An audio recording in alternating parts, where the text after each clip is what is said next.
des résultats, encore une fois, très solides pour Microsoft. Si elle redescend vers les 330, $300, je renforce. C'est une action que je pourrais acheter. Et ensuite, pour la deuxième société, on a du moins bon. On a du moins bon puisqu'on a Evolution AB. Je la vire et puis je réallouerai le capital ailleurs. Le problème, c'est que sur PEA, où est-ce qu'on peut allouer le capital? Ça, c'est une excellente question. Bonjour à tous et bienvenue sur Focus Fondamental Podcast, le podcast de finance qui se concentre sur les fondamentaux. Chez FFP, on vous parle de bourse, de finance et de business chaque lundi matin à 8h pour bien commencer la semaine. Je suis Jean de la chaîne J'invest et je suis accompagné d'Hugo de la chaîne IQ Invest. Comment tu vas, Hugo? Ça va? Bah écoute, ça va très bien et toi? Ça va, ça va. Bah, écoutez, changement de setup, vous avez remarqué, il y a des miroirs tout autour, tout simplement parce que je viens de racheter la société dans laquelle je travaillais. C'est pour ça que maintenant j'en profite pour tourner les podcasts directement sur le lieu du travail. Il est bientôt 21h et je peux vous dire que c'est pas marrant la reprise. Je pensais pas que ça allait être autant brutal les horaires. Pour vous dire, en ce moment, je commence à 7h15. Enfin, j'ouvre la boîte à 7h15 et je pars à 21h30. J'avais jamais fait ça auparavant. Je peux vous dire que c'est méchant. Mais bon, c'est pas grave, c'est la vie. On a plutôt fait, franchement, la première semaine, tu vois, honnêtement, on a vraiment fait des bons petits chiffres. Donc, j'espère que ça va continuer pour les prochaines semaines. Bon, sur ce, Hugo, dis-nous de quoi allons-nous parler aujourd'hui? Bah écoute, on va prendre la suite du podcast de la semaine dernière, à savoir les earnings des différentes sociétés que l'on peut suivre en portefeuille ou en watchlist, tout simplement puisque la semaine dernière le podcast commençait à être très long et en fait on n'a pas pu tout caser dedans. Donc on va continuer et d'ailleurs c'est toi qui ouvres ce podcast avec Microsoft. Absolument. Donc, Microsoft a sorti ses résultats le 30 mars dernier, donc le son troisième trimestre. Bon, des résultats encore une fois très solides pour Microsoft, avec un chiffre d'affaires qui fait plus 13% par rapport à l'année dernière. Des earnings per share, donc des résultats net par action de 3,46 $, ce qui est fait plus de 18% par rapport à l'année dernière. Donc franchement, une très très bonne croissance et du chiffre d'affaires et des EPS. Sans oublier que vous savez, si la croissance des EPS est supérieure à celle du chiffre d'affaires, c'est tout simplement que Microsoft améliore sa rentabilité, elle gagne de plus en plus d'argent par action sans forcément augmenter ses ventes. Au niveau de Microsoft, donc qu'est-ce qu'on peut dire? Le cloud, ça continue de cartonner, un peu comme AWS chez Amazon et Google Cloud chez Alphabet. Pour Microsoft, son cloud, donc avec notamment Azure, bénéficie d'une croissance de plus de 22%, avec 42 milliards de dollars générés en un trimestre. Donc honnêtement, c'est plutôt des bons relais de croissance par rapport à Bing, son fameux moteur de recherche que personne n'utilise. Donc franchement, Microsoft, solide, solide. Au niveau de sa croissance, les principaux moteurs ce trimestre-là, ça a été d'arriver par donc le cloud, vous en doutez, et l'intelligence artificielle, bien évidemment. Dites-vous que rien que son segment Azure a fait plus de 33% de croissance, rien qu'avec les services de l'intelligence artificielle. Donc vraiment très très solide. Même Microsoft 365, pour vous dire, donc la suite Microsoft 365, c'est Excel, Word, enfin c'est la suite qu'on utilise pour faire tourner un peu la bureautique. Et elle a généré pas loin de 30 milliards de dollars en un trimestre, donc franchement vraiment pas mal. Ils ont profité notamment de leur option payante avec même, par exemple, le réseau social LinkedIn. Vous savez, quand on a une petite vignette Horse, tout simplement qu'on paye en fait LinkedIn et ça fonctionne plutôt pas mal. La division gaming s'en sort bien, donc malgré leur Xbox, personnellement, je m'en suis jamais servi, toujours été pro PlayStation. Euh, Ils ont une base solide de 500 millions d'utilisateurs actifs. Voilà, donc honnêtement, des bons relais de croissance, de la bonne croissance dans ses principaux secteurs, dans ses principaux segments. Et pour ma part, au niveau de la valorisation, mon prix juste, ça serait de 329 $. Alors, toujours vraiment, prix juste, j'ai calculé ça à la louche, avec des estimations toujours que j'estime de façon, voilà, des estimations plutôt moyennes. Ouais, moyenne basse, on va quand même jouer un peu la sécurité parce que même si elle mérite un sacré premium, Microsoft, voilà, ça sert à rien de l'acheter à des prix complètement dérisoires, sinon votre performance n'en sera que réduite. Donc mon prix juste pour Microsoft, c'est 329 $ et forcément, bah, j'ai un peu du mal à appliquer ce que je dis parce que moi, mon PRU, il est à 385 $. Donc je l'ai acheté quand même assez cher. Je l'ai pas acheté forcément bradé, ça c'est sûr. Voilà, donc personnellement, si elle redescend vers les 330, 300 $, je renforce. C'est une action que je pourrais acheter, même si à la base, euh, j'étais un peu, voilà, je me disais, bon, Microsoft, c'est vrai que je l'utilise pas du tout. En fait, j'utilise que la suite Google ou, enfin, en tout cas, jamais Microsoft, mais il n'y a pas à dire. Elle sort toujours des chiffres absolument monstrueux. Faut pas oublier que depuis 25 ans, elle roule sur la S&P 500. Euh, alors que beaucoup l'ont donné vraiment mort pendant des années, etc. Donc voilà, Microsoft est toujours présente sur la scène. Pour ceux que ça intéresse, François Rochon de Giverny Capital, donc le gérant de fonds, en avait parlé dans dans sa dernière lettre aux investisseurs. Alors pas celle-là, mais celle de l'année dernière. Et il avait mis en avant comme quoi Microsoft c'était très solide, tout simplement parce que c'est la seule action qui est restée dans le top 10 du S&P 500 depuis ces 20 dernières années. Tu pourrais l'avoir en portefeuille, toi. Ah bah tu l'as en portefeuille. Eh ben j'ai Microsoft en portefeuille effectivement. Je crois c'est une petite position. Par contre, si je prends mes actions, elles représentent 4%, 4,24% de mon portefeuille. Donc tu vois, c'est une petite position. Ah non, 4,15. J'ai un PRU un peu crade dessus, je crois. Il est à 339 $. Donc ça va, mais au moment où je l'ai acheté, c'était un peu cher. Aujourd'hui, forcément, ça paraît ok, mais c'est vrai qu'à l'époque, je l'ai pas acheté décoté, quoi, on va dire. Et également, je regrette pour le coup Microsoft de ne pas l'avoir racheté récemment. Tu sais, quand elle était Ouais. pas mal redescendue à 359 $. Et je regrette de ne pas avoir remis une cartouche dessus parce que c'était au même moment que Google était au plus bas. Donc c'était autour du 7 avril, c'est ça, le jour du 7 avril, c'est quand toutes les boîtes tech étaient au plus bas. Et franchement, j'aurais bien remis un petit peu sur Microsoft en même temps que Google. Mais écoute, c'est comme ça, on peut pas tout acheter. Elle est remontée fort, par contre. Putain, ça, c'est Elle est impressionnant. remontée fort et tu vois, comme tu dis, on a beau dire oui, on n'utilise pas, mais en attendant, les chiffres ils parlent d'eux-mêmes. Hein. S'il y a de la croissance, c'est qu'il y a bien des gens qui l'utilisent. Et moi, j'avais vu une vidéo sur YouTube d'une chaîne. Ouais. Alors, on vous mettra peut-être la vidéo en description. C'est un Anglais Advanced qui a fait ça. Technology ou un truc comme ça. C'est Logically Answered. Ah, Logically Answered qui a fait une vidéo Microsoft sucks at everything but they the real winners. Donc en gros, Microsoft sont nuls dans tout ce qu'ils font, mais ce sont eux les vrais vainqueurs. Je vous mettrai le lien en description parce que franchement c'est super intéressant pour comprendre un peu le parcours de Microsoft et tous les différents échecs qu'ils ont pu avoir, les smartphones, Bing, Internet Explorer, Skype, enfin bref il y en a énormément des échecs de Microsoft, la Xbox même, Xbox One, tout ça, enfin bref, hyper intéressant. Donc allez la voir si ça vous intéresse. et d'ailleurs, je crois que c'est sur cette même chaîne qu'ils ont sorti une vidéo très intéressante sur Alphabet et sur Uber. Donc, Ouais. profitez-en. Allez voir cette chaîne, elle est vraiment top. Ouais, elle est vraiment bien. Ils ont fait aussi Intel qui est vachement intéressante, Netflix, enfin bref. Et ouais, donc Microsoft, très très bon. Et ensuite pour la deuxième société, on a du moins bon. On a du moins bon puisqu'on a Evolution AB.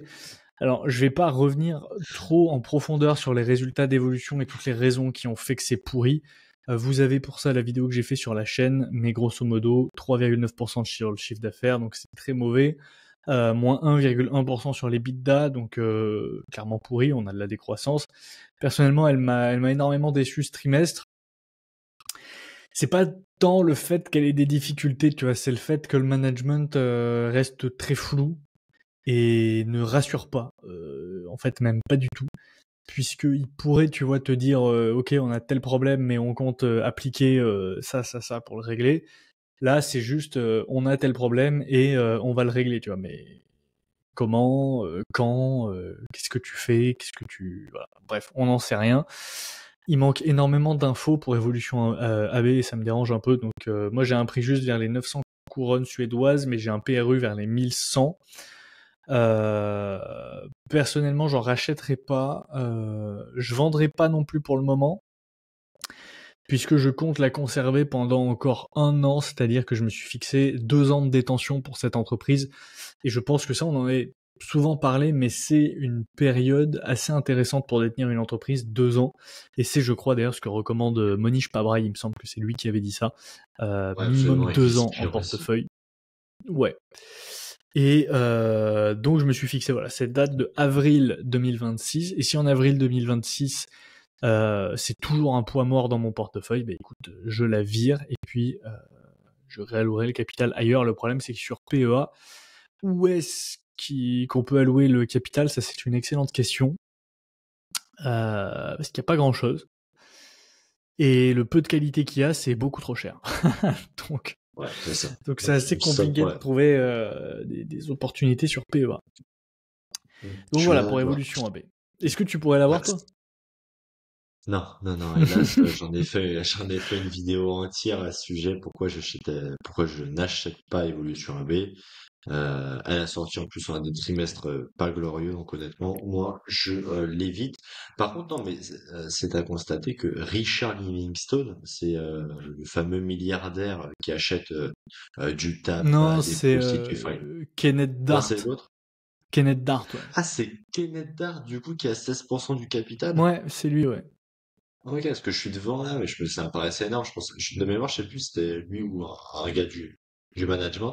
Ouais, donc c'est un milliardaire qui a acheté 16% d'Evolution AB.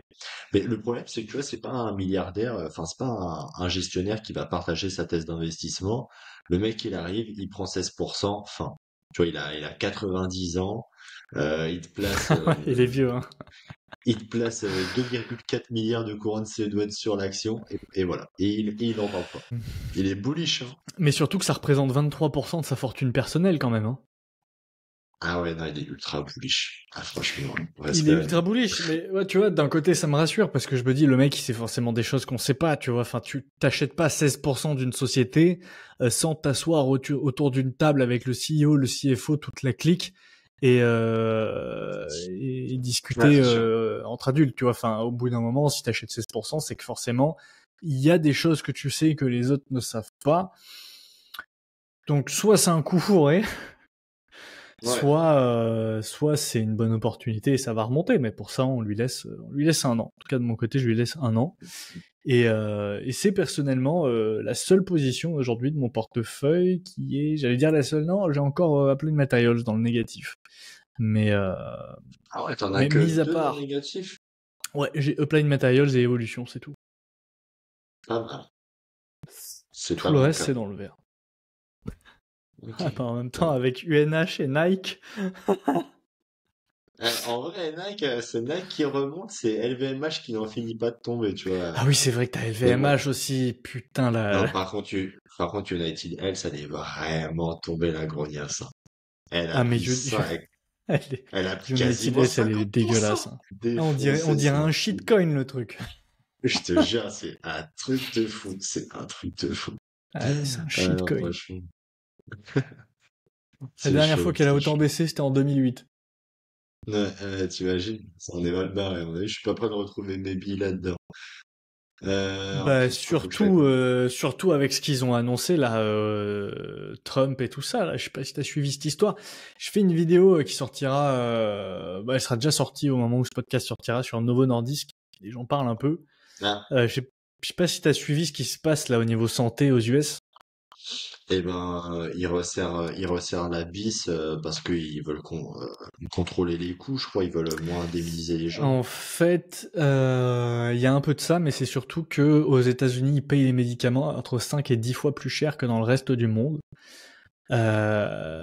Pour une simple et bonne raison, c'est pas que les médicaments coûtent plus cher à fabriquer aux États-Unis, c'est que il y a un lobbying de malade. C'est le plus gros lobby aux États-Unis, le lobby pharmaceutique, et ils ont à peu près un lobbyiste pour chaque membre du Sénat et du Congrès américain. Donc vraiment, genre tout le monde est rincé à mort par l'industrie pharmaceutique, tu vois. Et du coup, ce qui fait qu'ils peuvent pratiquer des marges absolument indécentes. Et en fait, ce qu'ils font, en général, les compagnies pharmaceutiques, c'est que dans les autres pays, comme en Europe, ils peuvent pas mettre ce genre de marge parce que les États mettent des prix, tu vois. Au bout d'un moment, tu vois, en France, t'as Ouais, la c'est Sécu, encadré. le Ouais. gouvernement français il va te dire tu vends pas ça plus de temps, sinon c'est mort, tu vois. Sinon, en fait, le gouvernement il te le rembourse pas et tu vas acheter le médicament générique qui coûte beaucoup moins cher et qui surtout est remboursé, tu vois. Donc en fait, ils ont pas trop le choix en Europe. Sauf qu'aux États-Unis, ça se passe pas comme ça et en fait, les entreprises pharmaceutiques en profitent pour mettre des marges de malade et en fait, elles rééquilibrent leurs marges comme ça. C'est-à-dire que dans le reste du monde, elles ont des marges un peu pourries, mais aux US, elles ont des marges tellement fat que au final ça s'équilibre et c'est pour ça que tu as des nouveaux nordistes, des machins qui ressortent avec des chiffres absolument impressionnants. Mais en fait, ce que tu constates, c'est que les US, c'est leur marché principal, c'est là où ils se rincent le plus. Et le problème, c'est que ça va pas durer. En tout cas, a priori, si Trump veut faire ce qu'il veut avec Robert Kennedy Jr., là, tu sais, Ouais, le mec ouais. de 70 balais qui fait des pull-ups avec des pecs de gorille, là. Le mec pro Bitcoin. Il est sous TRT, lui, c'est sûr.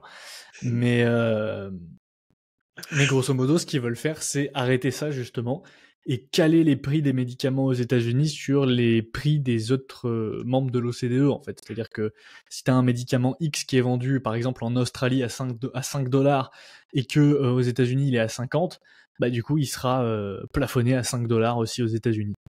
Donc en fait ça va détruire les marges des entreprises pharmaceutiques, d'où le fait de ne pas acheter de la santé bien évidemment. Et surtout, enfin bref voilà, tout ça pour dire que moi, le secteur médical, le pharma, à fuir, quoi. Ouais, c'est tellement réglementé. Enfin, je suis clair à regarder, ouais, donc ça fait un peu plus un an et un mois que je suis en portefeuille, donc ça veut dire que j'ai encore 11 mois de patience avant de pouvoir la larguer. Pour UNH. Ouais, c'est la dalle, c'est la dalle, c'est pas grave, c'est la vie. Bon, ensuite, une autre société, et là, une société que j'adore, que j'ai en watchlist, mais que j'ai pas en portefeuille. Pourquoi? Parce que c'est monstrueusement cher. C'est CPKC, Canadian Pacific Kansas City. Donc, j'ai analysé sur la chaîne. J'avais fait une petite série sur les railways. J'avais fait CNR et CPKC. Ça avait complètement floppé d'ailleurs. Tout le monde s'en fout des Des ferroviaires, ferroviaires. mais c'est pas grave, c'est trop bien comme boîte. Ils ont fait plus 8% de CA sur le chiffre d'affaires, donc toujours dans la tendance de ce qui se fait chez eux. Tu vois, ils ont pas une croissance monstrueuse, mais elle est toujours régulière. Ils sont toujours à peu près à 8%, et ça c'est magnifique. Il vaut mieux une boîte qui fait 8% régulièrement tous les ans qu'une boîte qui te fait 20% une année et moins 10 l'année suivante. Tu vois. Je suis plus à l'aise à Euh... détenir du CPKC que du Palantir. Ah, bah bien sûr. Donc 8% sur le chiffre d'affaires. Tous les segments sont en hausse, sauf les métaux et minerais en baisse de 1%. Et la croissance est tirée par les deux segments du charbon avec plus 21% et les voitures avec plus 18%. Ils ont fait plus 14% sur les EPS, donc ce qui témoigne d'une très belle efficience opérationnelle, d'une amélioration. En tout cas, personnellement, j'adore cette boîte. J'ai un prix juste vers les 85 dollars canadiens. Aujourd'hui, elle est à 110 et quelques. C'est absolument indécent. Elle est à 111 dollars canadiens. Pas du tout un prix attractif pour ce genre de boîte. Enfin, faut rappeler que c'est une ferroviaire. Hein. Elle a un PE de plus de 20, donc t'achètes pas une ferroviaire à un PE de plus de, idéalement 15, quoi. Donc beaucoup trop cher, mais personnellement j'achèterais à la première occasion. C'est une boîte extrêmement résiliente et surtout avec un moat imprenable, une belle croissance qui est stable et un management qui est super. Et j'ai partagé ça, on vous le mettra à l'écran pour ceux qui regardent en vidéo. Ils ont mis des métriques opérationnelles que je trouve géniales. Tu vois, ils te mettent à la fin de leur slide Operating Performance vs Q1 2024 et ils te donnent par exemple Average Train Speed, tu vois, la vitesse moyenne des trains sur le trimestre. Et ils te montrent que c'est flat par rapport au premier trimestre 2024. La moyenne de la longueur des trains sur le trimestre, par exemple, il y a eu 4% d'amélioration, donc les trains sont légèrement plus longs. La moyenne du chargement des trains en tonnes, pareil, 5% d'amélioration, donc les trains sont plus chargés, donc plus efficients. Au niveau de l'efficacité en carburant, c'est flat. Ils ont aussi le taux de blessures par personnel, donc ça aussi c'est en improvement 14% d'amélioration, donc il y a 14% en moins de blessures. Et pareil, train accident frequency, donc ça ce sont les accidents de train, donc 58% d'amélioration. Donc j'adore ce genre de métrique, je trouve ça génial et ça montre vraiment une entreprise qui est focus pour améliorer son efficience opérationnelle et pour délivrer, quoi. Mais je suis bien d'accord, moi, CPKC, c'était vraiment, enfin, c'est une entreprise que j'adore, vraiment, en tout cas, comment dire, à analyser, c'est super intéressant. Et grâce à ces métriques, c'est vraiment, tu vois, par exemple, là, c'est 6 métriques que tu peux essayer d'aller fouiner, d'aller chercher par rapport à ses concurrents. Et c'est vrai que si les concurrents, bah, les mettent pas en avant, bah, peut-être qu'ils ont un truc à cacher. Alors, peut-être que c'est mieux, mais peut-être que c'est moins bien. En tout cas, bah, après, on peut essayer de faire des calculs, on peut essayer de se renseigner là-dessus, ou pire, demander à ChatGPT s'il connaît la réponse. Mais bon, en tout cas, grâce à ces métriques, vous pouvez connaître, vous pouvez savoir si CPKC est plus efficiente que euh, Union Pacific ou une autre ferroviaire, par exemple, ou que la Tout à SNCF. fait. Tout à fait. Alors, maintenant, pour parler d'une entreprise absolument exceptionnelle, enfin, en tout cas pour ma part, donc elle a publié le 1er mai 2025, donc son deuxième trimestre, on va parler d'Apple. Donc Apple a fait plus 5% de croissance de son chiffre d'affaires par rapport à l'année dernière. Bon, 5%, on est d'accord que c'est pas une croissance exceptionnelle. D'ailleurs, depuis quelques trimestres, on n'a absolument aucune croissance, enfin très faible en tout cas. Si je regarde, alors on se met sur l'application, pas besoin de citer laquelle, vous savez très bien. Euh, donc au niveau du trimestre, si on se met sur les 10 derniers trimestres, donc voilà, on a une croissance négative, voilà, à flat de 0,56%. Alors Donc, attention, ça fait... attention, Ah, parce que la attention. croissance des trimestres sur l'app, elle est quarter on quarter, alors que la croissance dans les résultats, elle est year on year. Tu sais, c'est tous les chiffres de croissance qu'on vous donne, c'est de Q1 2025 par rapport à Q1 2024. Alors que moi, le calcul de CHGR dans l'app, je le fais de Par rapport aux 30 Q4 derniers trimestres.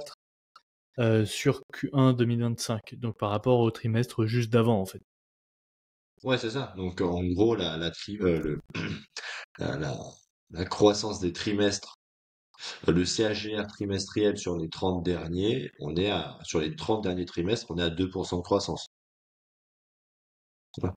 Donc, bah, c'est pas énorme du coup, hein. 2% de croissance sur les 30 derniers trimestres de CAGR, c'est pas fou. Je vais dire ça tout de suite, en annuel, on est à un peu moins de 8%.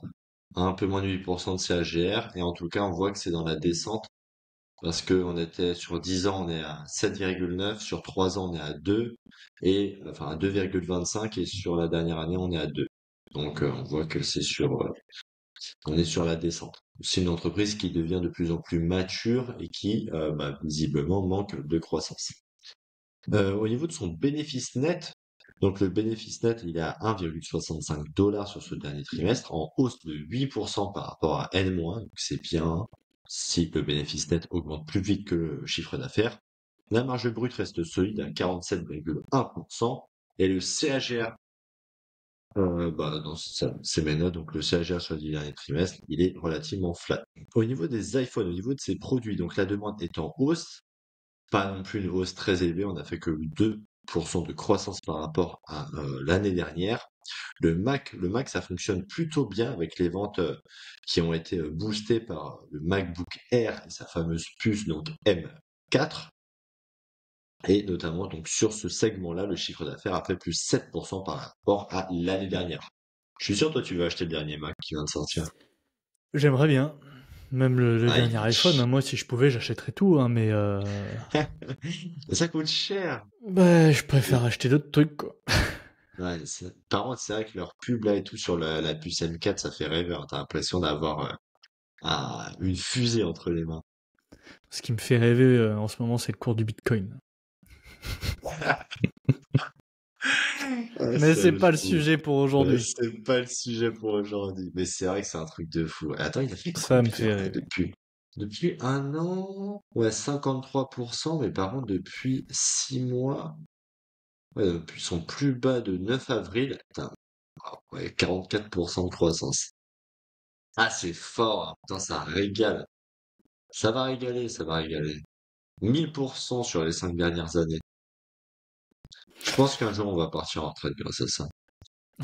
Euh, bon, alors on a parlé de l'iPhone, on a parlé du Mac, parlons un peu de l'iPad. L'iPad, bah franchement, les ventes, pourtant enfin, j'ai l'impression que c'est un produit que personne n'a chez lui, tu vois. C'est pas, je sais pas, ça n'a pas l'air de super bien fonctionner, et pourtant, les ventes sont en hausse de plus de 15% par rapport à l'année dernière, notamment grâce au nouvel iPad Air et sa puce M3. Au niveau des services, ça fonctionne plutôt bien avec un trimestre record, en plus 12%. Et le management a indiqué qu'Apple allait investir plus de 500 milliards de dollars au cours des 4 prochaines années pour notamment augmenter et renationaliser sa production en Amérique. Alors, je pense qu'à mon avis, ils ont dû avoir une sacrée discussion avec Papa Trump, qui leur a dit, écoutez les gars, moi il n'y a pas de souci pour vous, mais juste faites bosser les Américains avant de faire bosser les Chinois. Alors, au niveau de la valorisation, donc le résultat de mon prix juste, enfin, mon prix juste, il est à 153 dollars et moi, mon PRU est à 175 dollars. Donc, encore une fois, une action que j'ai achetée un peu trop chère par rapport à mes estimations de croissance. Je pense réellement que Apple bénéficie d'un premium et je veux bien payer plus cher cette action, comme pour Microsoft par exemple. Mais c'est vrai qu'à un moment, bah, quand tu achètes vraiment trop cher, et ben, ta performance n'en est que réduite. Je pense pas que je l'ai acheté super cher, mais je l'ai pas acheté à un bon prix, ça c'est sûr.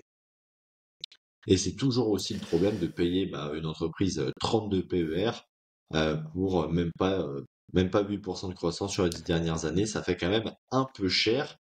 Donc oui, elle mérite un premium, mais pas à ce point non plus. Donc si je dois me renforcer, ça serait quand même sur des niveaux bien en deçà. Donc, voilà, vers les 154, vers les 150 dollars. Je me renforce sur Apple parce que c'est une entreprise qui, même si elle manque de croissance, bénéficie quand même comment dire, d'une marque ultra forte, hein, avec Ketchup et Nike. Je pense que c'est vraiment les 3 premières marques du monde en termes de reconnaissance. Et en termes de produits, bah franchement, tu vois, moi, mon téléphone, je suis encore sur iPhone XR, autant dire que je l'ai acheté en 2018, et il fonctionne vraiment au top. Alors, peut-être pas au top du top, mais il fonctionne relativement très très bien. Je vous défie d'avoir un Samsung et de l'avoir plus de 5 ans. Je pense qu'il finit par la fenêtre. C'est impossible. Voilà, donc Non, mais c'est clair, honnêtement, là, je suis d'accord, hein. ouais, Moi, j'ai un iPhone 12 Pro que j'ai acheté fin 2020. Et bah, il est impeccable, tu vois, t'as juste la batterie qui est très fatiguée, mais sinon, à part ça, il marche nickel. ouais, voilà, ça reste du consommable. Voilà. Bon, moi personnellement, Apple, tu vois, je suis un peu content parce elle retrouve la croissance. C'est vrai que il y a eu un fort effet rattrapage après le Covid, hein. De toute façon, elle a fait des chiffres records en 2021-2022. Donc forcément, on a un petit rattrapage. Moi, je me fais pas de soucis pour Apple, honnêtement. L'avantage d'Apple, tu vois, c'est qu'elle peut se permettre de rater l'IA, en vrai. Tu vois, elle s'en fout. Pourquoi? Parce qu'elle vend le hardware. Donc, dans tous les cas, peu importe qui fera les solutions d'IA les plus utilisées, et j'espère que ce sera Google, mais peu importe qui les fera, dans tous les cas, elles seront utilisées sur des iPhones. Ils n'ont pas fait de moteur de recherche, Apple, c'est pas eux qui ont fait Google, mais pourtant, tout le monde utilise Google sur un iPhone. Donc je me fais vraiment pas de soucis pour Apple, tu vois, je pense qu'ils seront encore là pendant pas mal de temps. Par contre, oui, effectivement, c'est cher. Moi, j'ai un PRU de 176 dollars, donc je suis clairement au-dessus de mon prix juste qui est à 149 dollars, 146 dollars. Voilà, j'ai acheté très cher, mais et encore que, je trouvais que c'était pas si cher que ça à l'époque, mais en fait, c'est parce que j'ai réduit mes estimations pour Apple. Et, Mais sinon, je c'est c'est- renforcerai s'il y a une occasion qui se présente. c'est une belle position de ton portefeuille. Bah, ça devient de plus en plus une petite position. C'était une belle position, fut un temps. Maintenant, moins, elle est à 5%. Voilà, mais écoute, ensuite, on a Mastercard qui a publié le même jour qu'Apple. Bon, Mastercard, c'est comme Visa, hein, dont on vous a parlé la semaine dernière. C'est la boîte de l'ombre. On n'en entend pas parler, et pourtant, c'est des contenders, c'est des boîtes qui sont toujours là, qui font toujours abusé, hein, 17% de croissance. Mastercard. C'est déjà énorme, hein, Mastercard. Pourtant, elle te sort 17% de croissance. Et elle paye pas C'est de ça mine, qui hein, est mais moi, fou. Visa, Mastercard, mine de rien, Visa, j'ai 34% de performance dessus. Mastercard, tu as 40% de performance dessus. c'est clairement deux boîtes que je regrette pas du tout d'avoir achetées. Elles sont incroyables ces boîtes. Le problème, c'est que j'ai l'impression que c'est des boîtes qui sont tout le temps trop chères. Pareil, il y avait une petite opportunité le 7 avril. Alors j'ai envie de te dire, il y avait beaucoup d'opportunités sur beaucoup d'entreprises le 7 avril. C'est super. Mais ça aurait été intéressant de remettre une petite cartouche dessus. Je l'ai pas fait. J'aurais pu. Je l'ai pas fait. Mais bon, Mastercard, voilà, 17% de croissance du chiffre d'affaires, 16% sur les EPS, business solide en croissance, tout ce qu'on adore, prix juste vers les $510 pour moi. Elle est aujourd'hui à $571, donc elle est pas si élevée que Ouais, elle est ça pas en si fait. surévaluée. Ouais, elle est pas si surévaluée que ça. Elle est pas si surévaluée que ça, non. Bon, après, à mon avis, elle se paye cher quand même, Mastercard. Bah, Mastercard, c'est toujours payé cher, hein. C'est comme Hermès, hein. Tu la verras jamais redescendre en dessous d'un PE de 30. Alors que historiquement, ouais, bon, plutôt 40, ouais, PER de 40 pour Mastercard et Visa.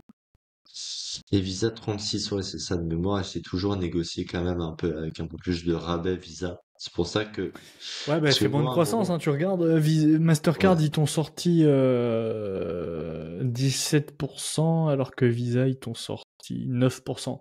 Donc ouais, forcément, t'as un premium pour Mastercard. mm, mm, mm. Et c'est vrai qu'à un moment, je m'étais posé la question d'avoir justement ce fameux duopole. Et en fait, j'étais arrivé à la conclusion que je préfère payer moins cher une action en termes de valorisation. euh, Parce que je pense que, ouais, c'est ça en fait. Je me disais, en fait, Visa, au niveau de la croissance, on est plutôt pas mal. Enfin, ça reste quand même assez kiff-kiff que Mastercard. Mais par contre, au niveau de la valorisation, elle était quand même, alors quand je l'avais acheté, elle était quand même bien en dessous que Mastercard. Et c'est pour ça que j'avais acheté Visa, parce que je voulais pas acheter le prix fort. Même si la croissance était en deçà, c'est pas non plus, comme tu as dit, Visa, elle dégage quand même de la croissance encore. Et je veux pas, en fait, comment dire, me trahir à acheter des boîtes trop chères pour le coup. J'ai pas fait trop l'erreur, mais voilà. Enfin, moi, au-dessus de 30 de PE, je veux pas, je passe. C'est pour ça que j'ai du mal à acheter toutes ces boîtes. Et pourtant, comme tu as dit, ce sont des compounders, les Hermès, les Mastercard et tutti quanti. Faut pas oublier qu'Hermès, c'était à l'épisode dernier qu'on parlait d'Hermès de mémoire qui sortait des chiffres de fou alors que tous les autres, elles sortaient du 7% de croissance alors que LVMH tirait la langue, Kering n'en parlant même pas. Mais bon, Ouais. c'est vrai qu'acheter toutes ces boîtes-là qui sont super chères, moi j'ai toujours tendance à me dire, je passe. En parlant de boîtes chères, justement, il y a Amazon après. Euh, Amazon, Amazon, ils ont fait 10% de croissance sur le chiffre d'affaires, donc c'est très honnête.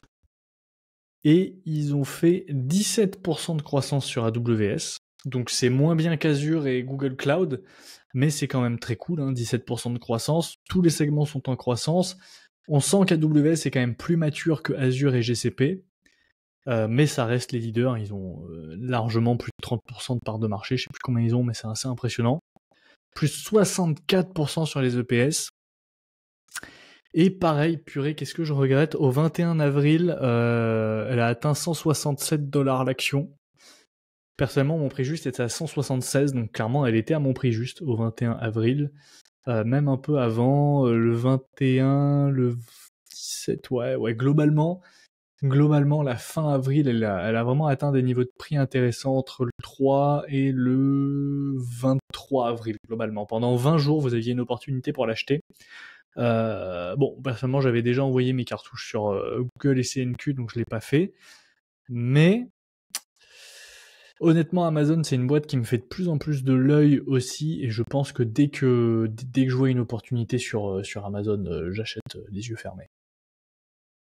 Je suis bien d'accord avec toi, j'ai absolument la même philosophie. Pour le coup, moi je trouve qu'Amazon c'est absolument exceptionnel comme société. En fait, elle est diversifiée et elle a encore de la croissance tout en étant, comment dire, tout en étant de plus en plus mature, tu vois. Donc Hmm. ça reste enfin, et puis je trouve que au niveau de la gestion, enfin, il y a rien à redire, tu vois. Donc, elle trouve des bons relais de croissance. C'est une machine à cash. Elle a son business pépère, tranquille, voilà, le commerce en ligne. Et à côté de ça, c'est pas une entreprise qui glande, hein, tu vois, comme par exemple Microsoft, pour le coup, qui a un peu trop rien fait, mais elle s'en sort bien. D'ailleurs, la vidéo le résume très très bien, dont on vous parlait juste avant. Alors qu'Amazon, tu vois, elle a tenté pas mal de trucs, euh, et notamment AWS, ça cartonne. Carrément, carrément. Donc si vous pouvez choper Amazon sous les 180 $, à foncer. En Ça rappelant bien régale, sûr que ce n'est pas un conseil en investissement. absolument.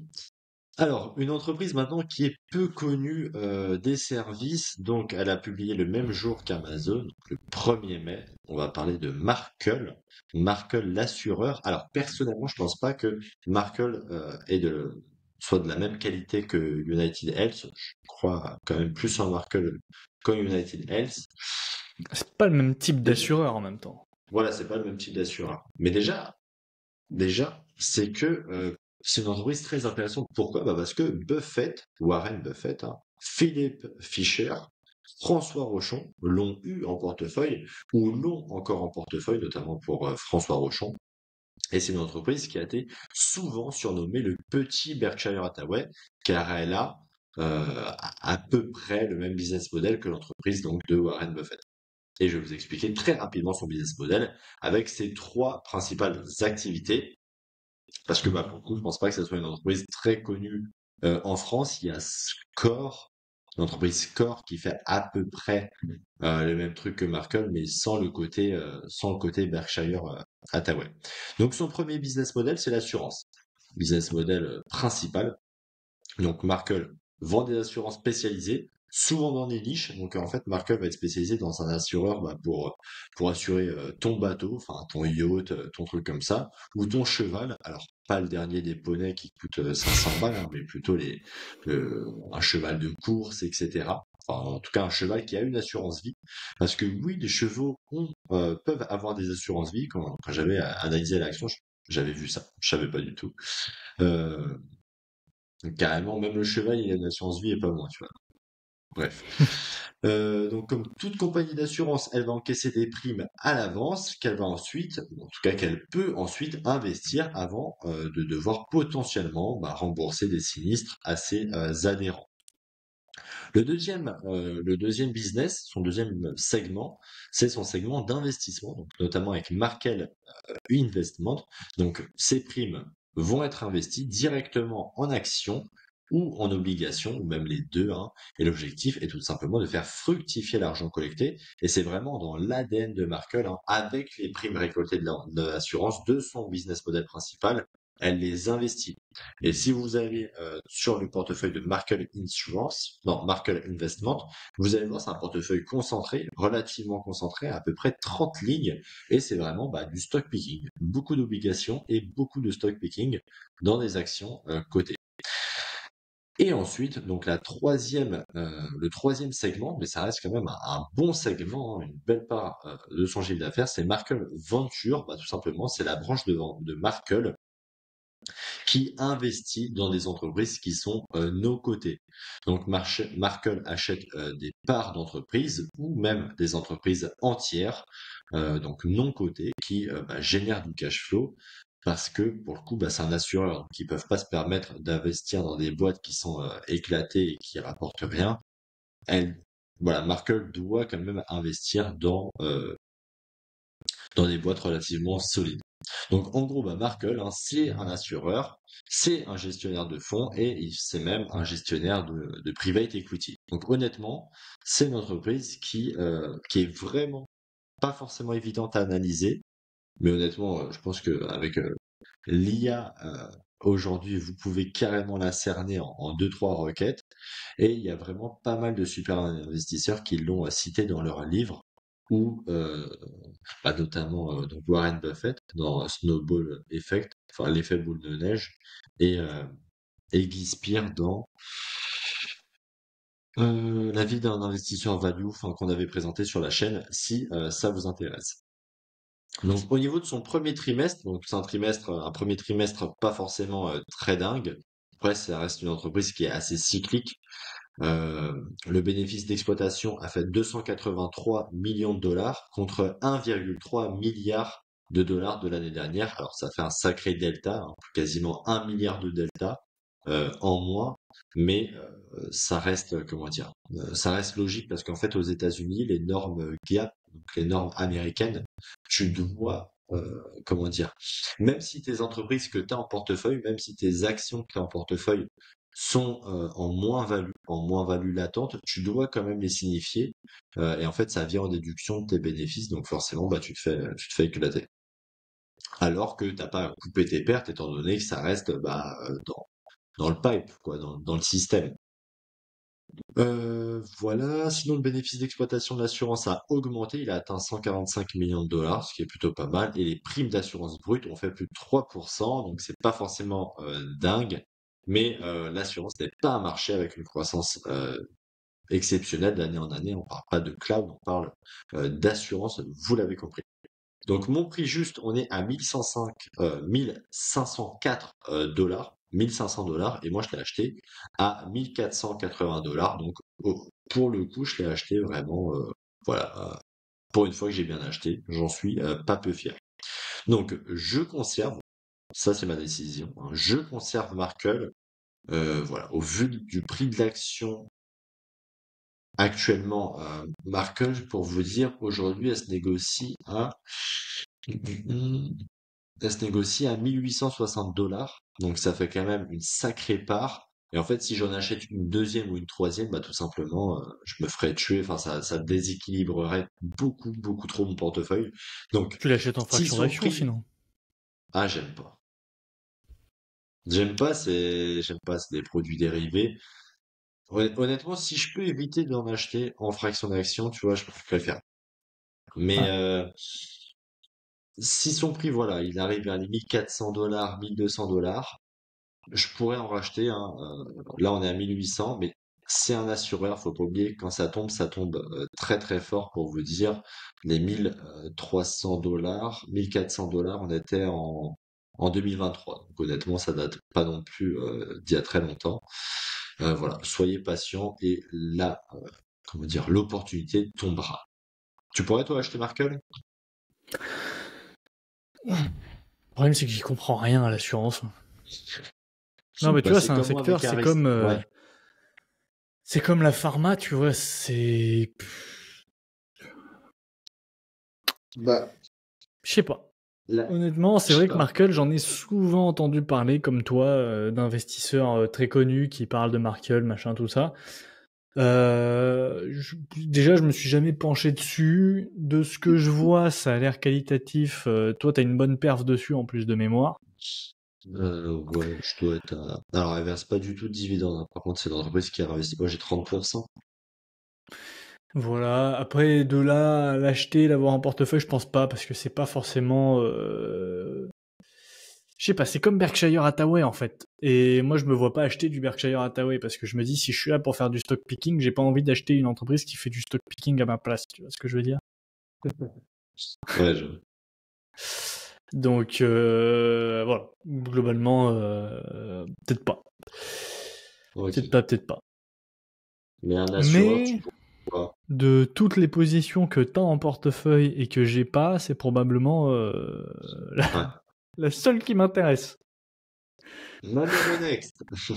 Si Euronext, mais pareil, Euronext, faudrait que je refasse une analyse dessus parce que Parce qu'elle est exceptionnelle. ouais, Euronext c'est fort. Euronext c'est sûr que c'est fort, mais d'ailleurs j'ai en ce moment, tu sais, j'ai 1000 euros à investir sur mon PEA parce que j'avais fait un virement sur mon PEA parce que j'avais peut-être prévu de racheter du Evolution AB. Sauf que le problème c'est que j'ai fait le virement un peu vite et du coup je me retrouve avec 1000 euros bloqués sur mon PEA parce que le PEA tu peux pas faire de retrait.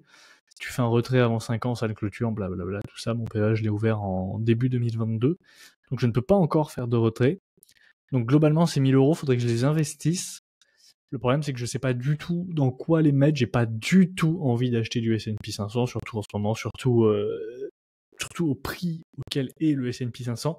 Encore moins du Nasdaq. Donc quoi acheter, j'ai envie de te dire, c'est une excellente question. Hermès c'est trop cher, Lifco c'est trop cher, Evolution certainement pas, LVMH certainement pas, en tout cas pas pour le moment. peut-être du Euronext. J'avoue que je sais même pas si elle est chère ou pas en ce moment, mais bon, je pense qu'elle est chère comme à peu près tout. Donc je vois pas du Ouais, tout. elle est chère. Peut-être, écoute, je vais sûrement que mes 1000 euros vont traîner là jusqu'à avoir une opportunité, quoi. Ouais, bah, des fois, vaut mieux, hein. Du coup, après, on a Arista Networks. Bon, vous la connaissez maintenant, on a fait 2 vidéos sur Arista Networks. On n'a pas fait un deep dive, mais 2, enfin, un plus un bonus interview avec un invité. Donc vous devriez la connaître par cœur. Et Arista, c'est magnifique, hein. Attention, hein. Attention, Arista, c'est très fort. 27% de croissance sur le chiffre d'affaires. Tout est en croissance. 28% de croissance sur les EPS. Arista, c'est extrêmement fort. Et d'ailleurs, le cours de l'action est pas mal remonté. Personnellement, pour tout vous dire, elle représente aujourd'hui, si j'enlève les espèces, elle représente 4,23% de mon portefeuille. Donc c'est une petite position. J'ai un PRU à 87$ et elle est aujourd'hui remontée à 95$. Donc je suis en positif sur ma ligne. Et c'est une entreprise que j'ai réussi à acheter 2 fois, une fois à 89, une fois à 84. Je l'ai pas du tout acheté au plus bas, mais je l'ai quand même acheté à un prix qui me convient parce que mon prix juste sur Arista, il est à 96$. Donc pour le coup, j'ai une belle marge de sécurité. Je l'ai acheté à 87, j'ai un prix juste à 96. Bref, voilà. Dernièrement, c'était vraiment une belle opportunité pour ouvrir une position sur Arista, si vous aviez pu en profiter. Et en plus de ça, moi, un point que j'ai beaucoup aimé dans ces résultats, c'est qu'il y a beaucoup de croissance en Europe, et c'est la même pour Fortinet. Et tu sais, on en avait parlé avec le gars dans l'interview, que le marché européen était encore très faiblement pénétré par ce genre de boîtes, donc Arista et Fortinet, et que justement elles arrivaient en force et qu'elles étaient en train de tout casser sur le marché européen. Et ça se ressent dans les chiffres. Et Fortinet, c'est pareil, c'est magnifique, 14% de croissance sur le chiffre d'affaires, forte croissance sur leur nouveau segment, là, le SASE. Donc SASE, c'est Secure Access Service Edge. Donc ça désigne une architecture intégrée qui combine des fonctionnalités de réseau, donc SD-WAN, et de sécurité, donc pare-feu, prévention des intrusions, accès sécurisé, dans un modèle cloud. La croissance en Europe a été de 16,5%. Et on a eu 43% de croissance sur les EPS.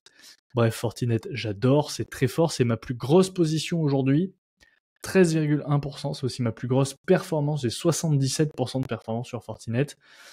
Pour le coup, je l'ai extrêmement bien acheté parce que j'ai un PRU de 59$ pour un prix juste de 72$.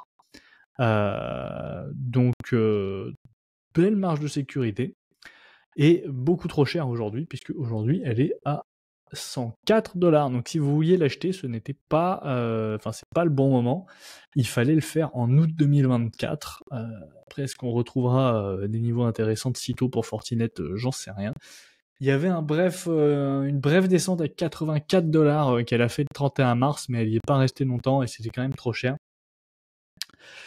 Donc si un jour elle repasse sous les 70$, personnellement, je pourrais très bien la renforcer. C'est une Et bonne ensuite, affaire avec cette entreprise, hein. je suis très content de Fortinet, ouais. Mais moi, tu sais, hein, ce qui m'a permis de voir l'opportunité sur Fortinet, c'est le price to free cash flow growth ratio que j'adore. Donc c'est comme le PEG, donc le PEG c'est le PE divisé par la croissance des EPS. Le price to free cash flow growth, c'est la même chose, mais avec les free cash flow. Donc c'est le price to free cash flow divisé par la croissance des free cash flow. Et si je regarde aujourd'hui, tu vois, par exemple, Alphabet, on est à 1,32. Dans ma watchlist, si je pars du bas, forcément, si c'est inférieur à 1, ça veut dire que l'entreprise a plus de croissance que de price to free cash flow. Si c'est supérieur à 1, c'est l'inverse. Donc on a LVMH en premier, avec 0,98. Donc tu vois, comme quoi. Ah oui, mais elle est bien RPC aussi, elle est à 485€ là.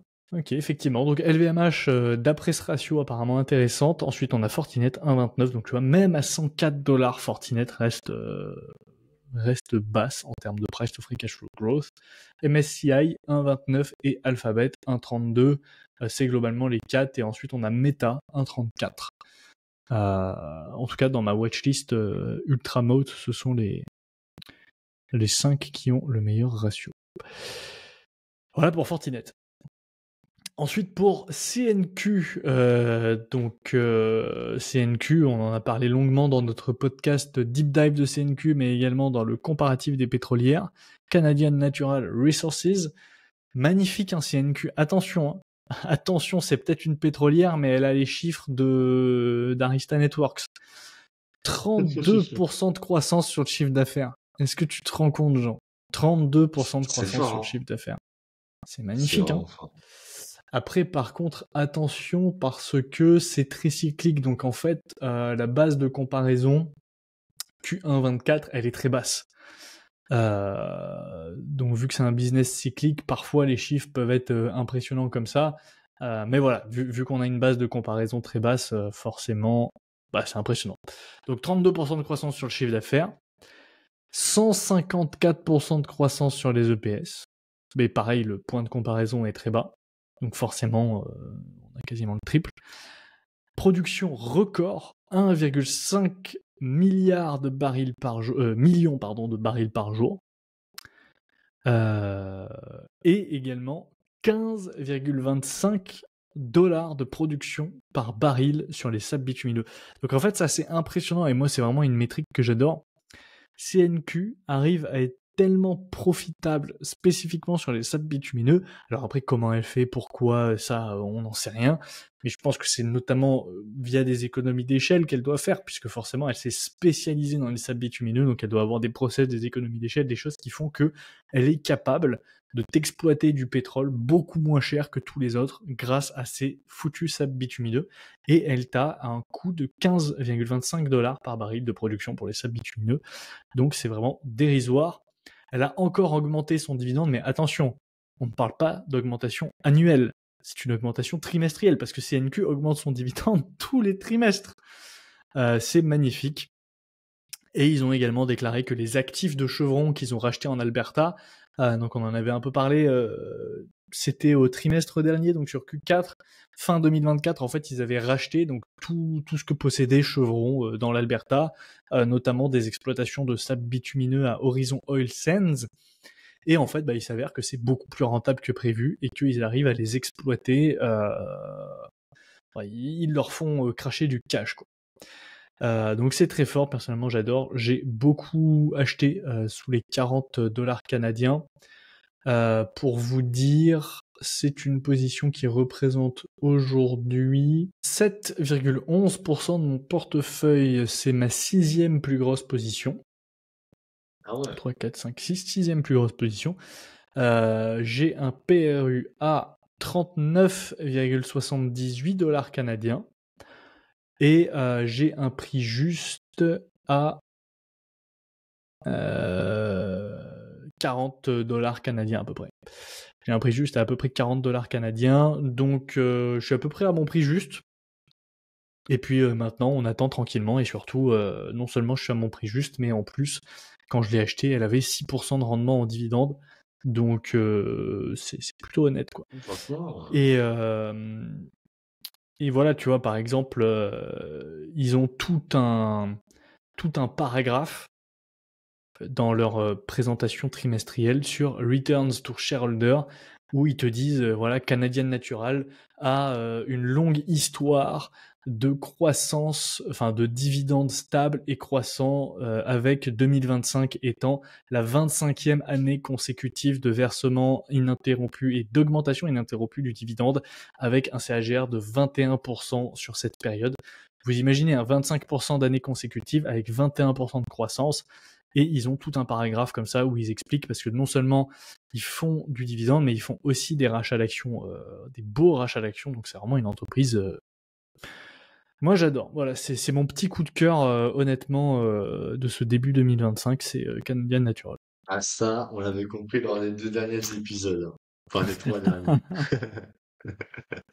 Alors, écoutez, moi, mon petit coup de cœur, pareil, mais en tout cas, sur une entreprise, je pense que vous connaissez tous, que vous avez déjà forcément utilisé. C'est Uber qui a sorti son trimestre, donc le 7 mai 2025.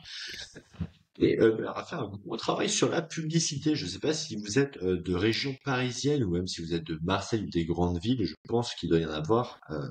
vous devez le voir à tous les coins de rue, que ça soit même à la télévision, sur YouTube ou dans le métro. Uber, en ce moment, on les voit partout avec leur publicité. Donc, entre Uber Share, donc c'est le fameux Uber où on peut partager le trajet à plusieurs, un peu pour concurrencer les BlaBlaCar, les trucs comme ça. Et même Uber Taxi, on peut, comment dire, on peut réserver son G7 entre guillemets directement via Uber, chose qui était souvent critiquée par, on va dire, les plus récalcitrants qui ne voulaient pas utiliser Uber parce que manque de sécurité, etc., etc. Et ben là, Uber a fait le nécessaire pour justement convier tout le monde dans la danse et donc avoir de plus en plus de parts de marché. Et pour vous dire une petite anecdote, on avait pris un Uber avec Hugo la dernière fois qu'il était venu sur Paris. Je sais plus ce qu'on faisait. Enfin, on allait d'un point A à d'un point B. Enfin, on rentrait chez moi, je me souviens. Et le chauffeur nous avait dit que, enfin, on lui avait demandé en fait s'il préférait travailler chez Bolt ou chez Uber. Et en fait, lui, il nous avait vraiment soutenu mordicus qu'il préférait travailler pour Uber parce que c'était une entreprise qui était plus sérieuse. Par exemple, à chaque fin de course, le euh, le conducteur doit montrer sa tête, enfin, doit prendre une photo de sa tête et l'envoyer à la fin donc, de la course au siège de l'entreprise. Donc, ça prend une seconde, hein. Tu le fais via ton portable directement, via l'application réservée pour les professionnels d'Uber. Alors que pour Bolt, par exemple, d'après ce qu'il nous avait dit, c'était, voilà, si tu l'envoies pas tout de suite, eh ben, tu peux l'envoyer, t'as quelques jours de délai pour l'envoyer, etc. Donc forcément, bah, il y a plus de malversation possible, euh, chose qui n'est pas possible, donc selon Uber, parce que si tu n'envoies pas la tête, bah, t'es pas payé, tout simplement. Donc, au niveau de son premier trimestre, eh ben, il y a une forte croissance avec plus de 14% de consommateurs actifs mensuels atteignant 170 millions d'utilisateurs. Donc, forte croissance de l'application et du nombre de trajets. D'ailleurs, le nombre de trajets et les revenus bruts ont augmenté de 18%. Donc là aussi, quand même une belle performance, tant au niveau de sa division mobility que au niveau de sa, comment dire, de son segment livraison, donc avec Uber Eats et Tutti Quanti. Son EBITDA a atteint un record avec quasiment 2 milliards de dollars de générés, soit 35% de hausse par rapport à l'année dernière. Donc là, on voit que Uber est quand même largement encore une entreprise de croissance et elle est en train de passer d'un modèle non rentable à un modèle rentable. D'ailleurs, le free cash flow est positif sur les 9 derniers trimestres. Avant ça, il n'a été que négatif. Donc l'entreprise perdait de l'argent de trimestre en trimestre. Donc pendant ce trimestre, Uber cherche à se développer notamment en signant des partenariats avec Waymo. Waymo, je pense que vous avez entendu parler plusieurs fois grâce à Hugo et nous. Enfin, Hugo et moi. Donc Waymo, c'est l'entreprise, la flotte autonome de taxi proposée par Google. Enfin, Alphabet plus précisément. Elle a notamment signé donc l'acquisition de Trendyol Go, donc c'est l'équivalent du Uber turc, qui est en forte croissance. Donc voilà, elle essaie de trouver des relais de croissance et à gratter des parts de marché. Le management a annoncé que voilà le chiffre d'affaires allait continuer sur cette tendance, donc continuer à augmenter, et également les bénéfices pour la seconde moitié de l'année. Donc, bah, écoutez, il y a qu'à voir si comment dire, si le management euh, a eu raison ou pas. Au niveau de la valorisation, donc mon prix juste est de 72 dollars, vraiment avec des estimations basses, hein. Pour vous dire, j'ai mis 12% de croissance des free cash flow et 22 de price to free cash flow, donc on est relativement bas, hein. Et mon PRU actuellement est de 76 dollars. Donc honnêtement, je l'ai pas mal acheté, je l'ai pas super bien acheté, mais voilà, ce sont des estimations quand même conservatrices pour une entreprise de croissance comme Uber. Qu'est-ce que je pourrais faire? Bah, alors là, c'est encore une petite position de mon portefeuille. Je crois qu'au total, elle doit représenter à peu près 2%, 2 ou 3%. Donc, j'aimerais bien la monter à 5-6%. Mais bah, j'attends juste qu'elle continue de descendre pour pouvoir me renforcer dedans.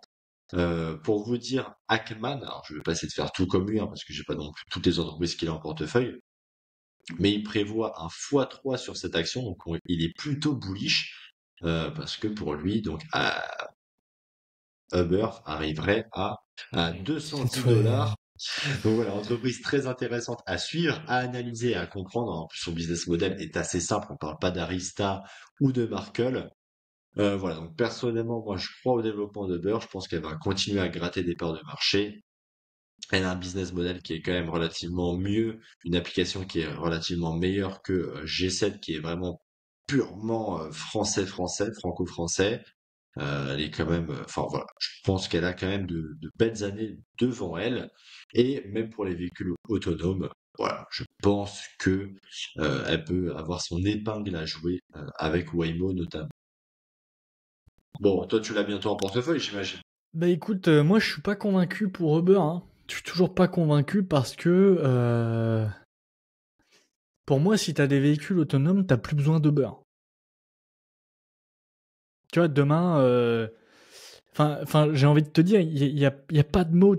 Il y a pas de moat parce qu'une entreprise comme Google, ils ont Google Maps. Avec Google Maps, t'as tous les trajets, tous les itinéraires de tout ce que tu veux de tous les gens dans le monde. Tu peux très bien greffer une section Waymo à un Google Maps et le mec directement avec son compte Google, hop, Apple Pay, Google Pay, tac, il se réserve son Waymo en automatique depuis Google Maps ou depuis Apple Maps, tu vois, j'en sais rien, mais enfin, pour moi, l'application en elle-même n'est pas un mode. Aujourd'hui, le mode de beurre, tu vois, c'est l'effet de réseau. Oui, parce qu'aujourd'hui, tu as besoin de chauffeurs. Donc, qui dit chauffeur, dit plus il y a de chauffeurs, plus il y a d'utilisateurs, plus il y a d'utilisateurs, plus il y a de chauffeurs, bref, effet de réseau, tout ça. Mais demain, si tu enlèves la partie chauffeur de l'effet de réseau, il n'y a plus d'effet de réseau. Ah, justement, j'avais vu, bah, après on va pas refaire une analyse sur Uber, mais justement j'avais vu que les véhicules autonomes pouvaient, et notamment ils en parlent dans leur slide de présentation, comme quoi les véhicules autonomes en fait seraient des relais. Alors forcément, après les entreprises, c'est le meilleur commercial du monde, hein, le management. Mais justement, il montrait que il pouvait avoir des relais de croissance et plutôt, enfin, capter tout simplement des parts de marché grâce aux véhicules autonomes, parce que les véhicules autonomes, c'est loin d'être rentable, mais grâce à Uber, ça pourrait être rentable parce que ça permettrait d'optimiser en fait tout ce qui est flotte de véhicules. Il y a même, comment dire. Après, les véhicules autonomes, c'est ce qu'on disait lors du dernier épisode, tu vois, d'ici à ce que ce soit vraiment dans les rues, etc., partout, les Attention, Jean. réglementations, Attention. c'est pas, c'est Attention. pas, Moi, quand j'ai fait ma dernière vidéo sur Google, que j'ai sorti la semaine dernière, quand vous verrez le podcast, mais j'ai refait des recherches sur Waymo. Attention, attention, parce que tu sais, en ce moment, ils sont en Californie, donc ils sont à Los Angeles et San Francisco. Ils ont eu l'accord de la PUTC, je sais pas quoi, là, en Californie, pour avoir le droit de circuler sur les routes. Ils vont ouvrir Austin, donc au Texas, cette année. Ils prévoient d'ouvrir d'autres villes aux États-Unis. Attention, 2025, ils ouvrent d'autres villes aux États-Unis. 2026, ils s'ouvrent peut-être dans d'autres villes, dans d'autres pays, peut-être un Londres, peut-être un Tokyo, peut-être un Paris, qui sait, même si ça m'étonnerait, parce qu'avec nos réglementations, ça risque d'être plus long. Mais peut-être 2027. 2027, ça peut arriver très très vite. Et apparemment, ça devient de plus en plus fiable, de plus en plus performant. Et ils sont en train, dis-toi que à San Francisco même, ils sont apparemment au même niveau de part de marché que Lyft. Lyft qui sont aux États-Unis, genre le numéro 2 derrière Uber, tu vois. Dis-toi que sur cette ville particulière de San Francisco, Waymo est numéro 2 côte à côte avec Lyft et grignote de plus en plus de parts de marché à Uber. Donc après, je sais pas comment ils ont mis en place ça aujourd'hui, tu vois. Est-ce que tu as une application Waymo? Est-ce que ça passe par Uber? Ça, pour le coup, je suis pas allé creuser. Parce que personnellement, je le vois de la perspective de Google, c'est-à-dire moi en tant qu'investisseur de Google, que ce soit Waymo en propre, Uber, Lyft qui commercialise des Waymo, tant que Google gagne de l'argent dessus, tu vois, je m'en fous. Mais je sais pas. Moi, honnêtement, je pense que ça va arriver très vite, plus vite qu'on ne le pense. Et surtout, je pense que la grande majorité des gens préféreront monter dans un véhicule avec personne. Pourquoi? Parce que ça t'évite toujours tu sais, le moment gênant où tu montes dans le Uber, tu sais pas si le mec il va commencer à te taper la discute ou pas, tu sais pas si t'es un bavard ou pas. Toi, peut-être que t'as pas du tout envie de parler, le mec il commence à te raconter sa journée et tout, ou alors il te fout de la musique. Enfin bon, des fois t'as juste envie d'être tout seul, tu vois. Et je pense honnêtement, moi demain j'ai le choix, même à prix égal, je prendrai un véhicule autonome, tu vois, parce que j'ai pas envie d'avoir un chauffeur. Moi, je sais pas, moi j'ai toujours tendance à dire que l'homme est un loup pour l'homme, et si tu donnes un véhicule autonome avec, genre, je sais pas, 5000 fesses qui s'assoient par jour dans le même véhicule, à la fin, au bout de 2 ans, ton véhicule, tu le jettes à la poubelle, tu vois. Mais pas du tout, parce que regarde, déjà ça se passe très bien en Californie et enfin à Los Angeles et San Francisco, Mais c'est tout petit, c'est une flotte tout petite. T'as vu les Vélib sur Paris, la moitié ils sont dans la Seine, où ils sont défoncés les Vélib. mais tu vois, c'est comme les Tesla, c'est parmi les voitures les plus compliquées à voler, tout simplement parce que la technologie, ça fait qu'elles sont filmées H24, ça fait que tout est enregistré, elles sont géolocalisées H24. Tu peux très bien, demain t'as un problème, tu peux très bien programmer la voiture pour rentrer au siège, tu vois, se verrouiller, rentrer au siège et puis terminer. Enfin, moi, On se demande qu'à honnêtement, voir. Jean, je pense que d'ici quelques années, les véhicules autonomes, on les a dans les rues de Paris. Que ce soit Waymo ou un autre, j'espère que ce sera Waymo. Je pense que ça va arriver très vite et je pense que quand les gens auront le choix, tout le monde prendra un véhicule sans chauffeur, même si le prix est le même. Bon, en tout cas, je le ferai. Bon, en tout cas, personnellement, c'est pour ça que c'est non Ouais. pour moi, Uber. Ouais, mais toi, Trop c'est pour ça aussi que d'incertitudes. ça peut pas être 10% de mon portefeuille. Parce que Ouais. ça reste une petite action comme ça, tu vois, à devenir peut-être faire un aller-retour sur 2-5 ans. Parce que bon, en attendant, c'est pas demain la veille non plus les véhicules autonomes partout dans le monde. Voilà. Je pense qu'il y a quelques sous à gratter. Après, de là à l'avoir pendant 25 ans comme tonton Buffett avec Coca-Cola, non, je pense pas, tu vois. Mais je pense que comme Google et Applied Materials, tu vois, dans 25 ans, on sait pas. On sait Mais il pas, faudrait mais voir. Attends, on va regarder timeline lancement ville Uber à San Francisco. Ils se sont lancés à San Francisco en 2009. Donc tu vois, 2009, comme Waymo, à San Francisco. Ils ont ouvert leur première ville hors États-Unis en 2011 et c'était Paris. C'était Paris, ça a été la première capitale hors États-Unis à bénéficier d'Uber en 2011. Ensuite, en 2013, il y a Google qui a investi dans Uber. Tiens, je ne savais pas. En 2014, ils sont arrivés en Chine, blablabla. En 2014, ils sont arrivés également en Allemagne. D'ailleurs, apparemment, Uber a été interdit à Berlin en 2014. Bon, ça doit plus être le cas aujourd'hui. Et en 2015, ils étaient déjà présents dans 51 pays et 253 villes. Donc tu vois, 2009, 2011, donc grosso modo 3 ans. San Francisco, pour rappel, hein, ça a ouvert cette année, en 2024, enfin 2024, milieu 2024. Donc tu vois, milieu 2024. Ils s'ouvrent déjà à d'autres villes, Los Angeles, Austin. Enfin, Los Angeles, ils sont déjà, mais là, ils s'ouvrent à Austin. Donc 2025. 2026, 2026, tu peux peut-être avoir la première ouverture sur une autre capitale du monde. Hein. Est-ce que ça sera Paris la première? Je sais pas. Mais ça veut dire que 2026, 2027, 2028, si ça suit la même croissance que Uber, 2027-2028, t'as des véhicules autonomes dans toutes les villes du monde. C'est aussi simple que ça. t'as des parts dedans, toi, ou quoi? Bah ouais, j'ai des T'es parts dans Google. t'es bullish. Bah c'est À oui, bah voir. oui, oui, je À suis voir. bullish parce qu'ils sont forts. Quoi. De toute façon, en 2030, le Bitcoin, il sera 1 million, moi, je te le dis, hein. Bah, ça c'est clair. Et bah, du coup, pour terminer, dernière boîte, on a Applied Materials qui a publié le 15 mai. Le 15 mai, ils ont fait 7% de croissance sur le chiffre d'affaires. C'est pas terrible, mais c'est toujours mieux que rien. Ils ont fait 14% de croissance sur les EPS. Ils ont battu les estimations des analystes d'ailleurs. Ça a permis au cours de souffler un peu. Ils sont pas mal remontés là dernièrement, donc ça fait plutôt plaisir. Moi, Applied Materials, c'est une boîte qui représente pas mal de poids dans mon portefeuille de mémoire. Applied Materials, c'est la 4e position de mon portefeuille, 8,43%. Je l'ai pas très bien acheté. Honnêtement, je l'ai pas très bien acheté Applied Materials parce que tu vois, j'ai un PRU à $182 et aujourd'hui mon prix juste il est à $152. Donc je l'ai acheté un poil cher. Je pense comme toi d'ailleurs parce que toi aussi t'as du Applied Ouais, Materials c'est il me ça, c'est semble. $180. Voilà, et c'est assez dommage parce que Applied Materials, tu vois, moi j'aurais bien aimé plutôt l'acheter en fait ces derniers temps là quand elle était à $150. Bon après c'est forcément hein, c'est facile à dire avec du recul quand tu vois le cours de bourse et que tu te dis purée elle a pas mal baissé j'aurais dû l'acheter. Mais c'est vrai que $182 je suis pas hyper satisfait de ce prix d'achat. Je suis peut-être un peu précipité sur Applied Materials, peut-être dû attendre un peu. Mais écoute c'est fait c'est fait et je pense que ça reste une boîte qui va pouvoir nous délivrer pas mal de croissance dans les prochaines années parce que ça reste des semi-conducteurs, peu importe que ce soit des véhicules autonomes ou pas, ils ont besoin de semi-conducteurs, donc c'est cool.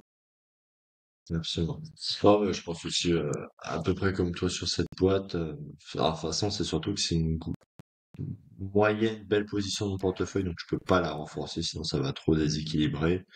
Et j'ai envie de dire, c'est pas maintenant qu'il faut l'acheter, tu vois, c'était bah, justement, on en revient toujours à la même date, le 7 avril, je crois, était descendu à 130 $. Donc là, à cette période-là, c'était chouette. Et là, on est Ouais. devenu quand même un chouïa un peu cher. C'est Hélas. clair, bah, comme ASML à 520 €. Hein. Ça Oh là régale. là. Qu'est-ce que Ça j'aurais régale. aimé l'acheter à ce prix-là aussi. Mais Ouais. bon, écoute, elle est remontée. Elle est remontée et d'ailleurs, j'ai vendu Intuit. Ça y est, la semaine dernière. Ah ouais? Ok. Bah, c'était jeudi dernier. Et j'ai vendu ma position Intuit, donc c'était 2% du portefeuille. Et j'ai réalloué le capital donc sur Alphabet, comme je l'avais dit. Donc Alphabet aujourd'hui c'est 12,9% de mon portefeuille, donc juste derrière Fortinet.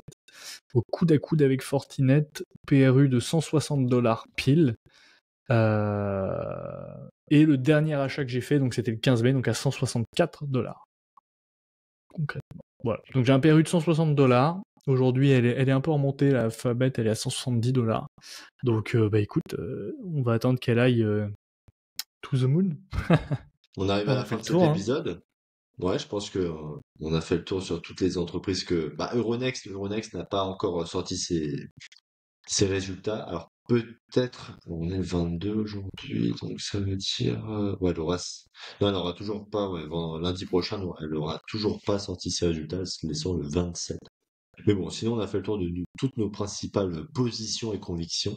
Donc bon, on espère que ce podcast vous a plu et que vous avez appris pas mal de choses utiles avec nous aujourd'hui. N'hésitez pas à nous dire en commentaire si vous avez des positions communes avec nous et vos prix justes et même vos prix d'achat sur ces actions. Ça serait intéressant de savoir à peu près bah voilà, comment vous achetez. Est-ce que vous aussi vous faites des fois l'erreur d'acheter trop cher vos actions?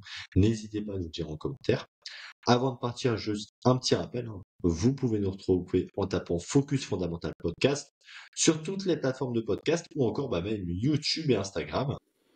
Et bah, si vous avez apprécié ce contenu, n'oubliez pas de vous abonner pour ne manquer aucun épisode. Likez cette vidéo. Merci à tous de nous avoir écoutés. Et prenez soin de vous. Sur ce, on se retrouve tous les lundis matin à 8h pour le prochain épisode. Ciao, ciao. Salut. Ciao.